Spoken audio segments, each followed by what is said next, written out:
Question 5, 5a. We have the square of 10 for 5a. So you have memorized the first few already. You should be able to recognize that this is not one of the perfect square. You have the square of 9 is 3, and then the square of 16 is 4. So square of 10 would be somewhere in between them, right? And it's not a perfect square. So it doesn't exist. So there's no answer for this problem, because they are asking for the rational square roots. B, square root of 100, we know that this is 10. And then C, the square root of 1000. Remember, there was a quick way to solve this kind of problem. We just have the amount of 0, right? If it's 1 followed by a bunch of 0, when you take the square roots.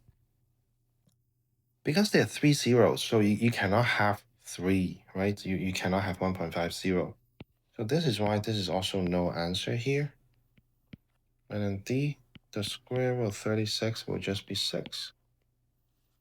And E, same idea, 360. You can break it down into 36 and 10. We know that the square of 36 is 6, and then 10 you can't do it. So there will be no answer here. F, the square root of 3600. So this time you can do it, because 3600 is the same as 36 times 100. The square of 36 is 6. The square of 100 is 10. So the answer is 60. And then G, the square root of 0.04. You can have the amount of decimals.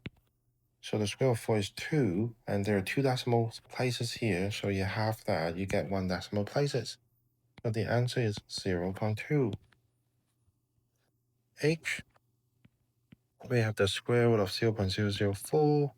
Again, you can do the square of 4 is 2, but there are 3 decimal places here. You can't really have that. So there's no answer. 0.0004. So when I say no answer, I mean that there is no rational square root, which is what the question is asking. The square of 4 is 2. There are 4 decimal places, so I can halve that to 2 decimal places. And that would be the answer. J, square root of 0.81. The square of 81 is 9. We have 2 decimal places, so we halve that to make it 1 decimal places. So the answer is 0.9. K, square root of 0.081. So again, 3 decimal places, you can have that, so no answer for that one. And L, 0.0081. Square of 81 is 9. We have 4 decimal places, so the answer will have 2 decimal places. Okay, that's it for question 5. I will see you in the next video to go over questions 6 and 7. See you soon.